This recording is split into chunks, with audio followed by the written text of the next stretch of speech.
Hi everyone, this is Peter2776. This is my first YouTube upload of anything related to tech, and I'm actually going to touch on my experience with the HP Touchpad running ICS, which is Ice Cream Sandwich, with the port from CyanogenMod, and I must say they've done a great job. I previously had CM7, and that for an alpha release was pretty impressive.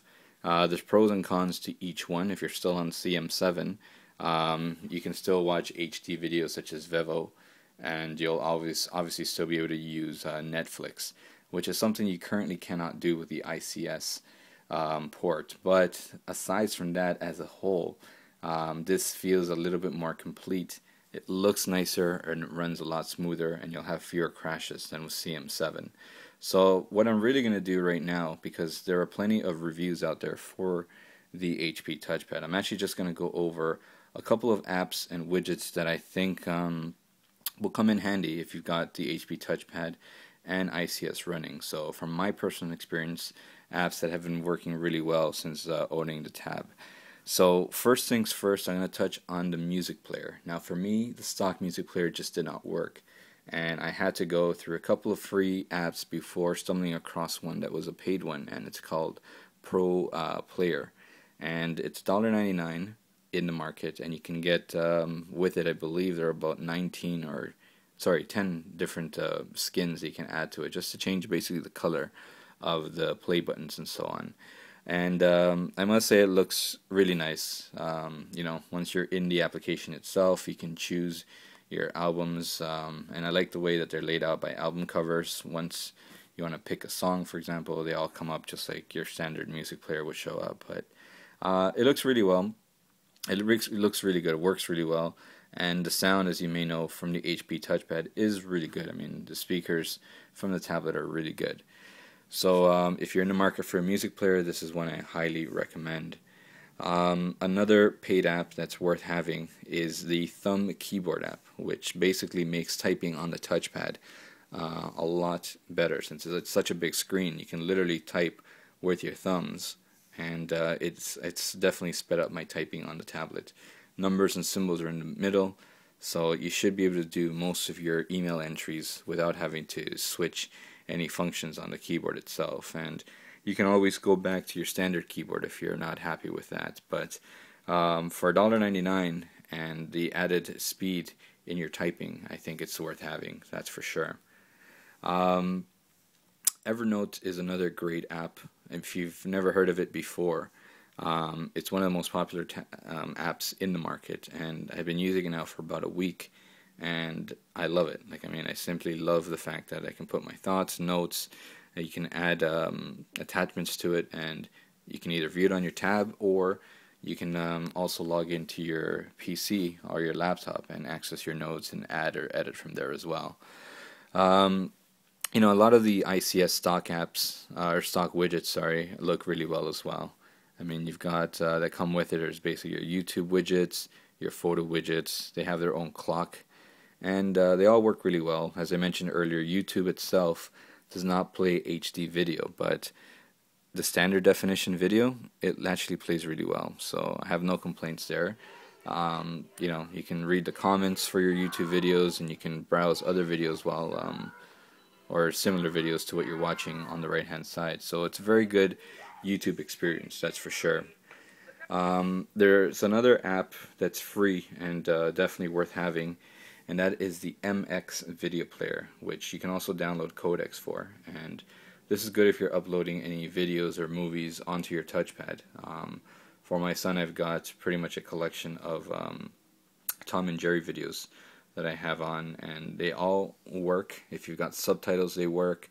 It makes it a whole lot easier to pinch to zoom for the screen size and to fast forward the video as well. So I definitely would recommend this one here. Volume is just simply up and down, and for a free app, it runs really well. It's actually, I'm surprised it's free. They could be making money off this one by actually charging. So if you need a video player, this is one I highly recommend. There's no crashes, and I've yet to come across a video that wasn't supported to play. Gaming on the tab works really well. There are some graphically intense games like Shadowgun and Sonic that haven't had any problems. I know that you can play GTA 3. I haven't played it myself, but I know that it runs well and it looks great on the tablet. I'm more of a simple game user. I play Angry Birds and Fruit Ninja, and I have not experienced any problems whatsoever. So as you can see, sound works great, graphics look well. So if we just get into one of them right now, this is pretty much the game, and it looks really good. So no complaints there when it comes to gaming. I've managed to play the entire game and had no problems whatsoever. So Angry Birds, it's a free game, must have as well, if you're into puzzle games and so on. So that's pretty much my quick look at ICS. I mean, there's other widgets that you can download, like the Google Pro widgets. It'll come with a Facebook app or widget, a Twitter widget, email widget, and also this calendar that I have here. So they all sync with your Google account. So if you've got calendar dates, they'll all sync and appear on the tablet. Pulse is a great app. It's a free app, and you can basically select the headlines that you choose best to be widgets as well. So it makes finding your favorite daily news reading really easy to find and to view. So I highly recommend Pulse. You can add your sources from the selection that they have, and again, it's really good. You can look anywhere from sports to tech news, world news, and so on. So very, very good app to have. Hopefully this has been useful. I mean, everybody has their own reasons for owning a tab and what to use it for. Generally, if you're using it for web browsing, music, video, and gaming, you really can't go wrong. And for the lucky few of us that managed to get it for $99 or $159, it's quite a steal to have ICS, considering there's very few tablets on the market right now that actually have ICS running. And they've done a really good job of porting it over. I can't wait to see what the CyanogenMod team does with future updates. Once Netflix is available and YouTube in HD, and even the ability to play HD video period, like for watching Vevo, it's really going to be a fantastic tablet. Definitely a steal for $199, or sorry, for $99 and $159. The last thing I'm going to touch on is this weather widget right here.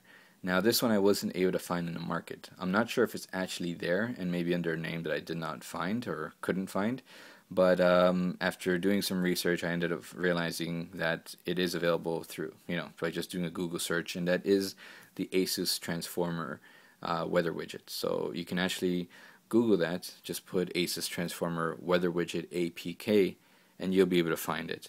Now there is also the Asus Transformer live wallpaper. Now for the purpose of this video I can't display it because for some reason it chose not to play. I would have to do a reboot and it'll play. Like, I don't know why today that I decided to do the review it wasn't working, but it is available. It's also a free download that you can find, and it does work with the exception of today. But aside from that, there are plenty of live wallpapers out there that you can choose, and the screen resolution on the touchpad is really great, so everything will look crisp and it'll look good. So no complaints there with the fact that there are great live wallpapers to choose from. So hopefully this has helped anybody out there watching. As you know, they've done a great job with the notification center. The speed and just the way the whole system operates is definitely a great improvement. And like I said, can't wait for future updates. This is my take on the ICS running on the HP Touchpad.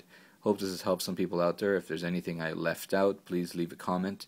If there's anything that you liked about this review as well, you can leave a comment. So it is my first review on anything. Hopefully I did a good job, and hope you guys enjoy your experience with the HP Touchpad running ICS.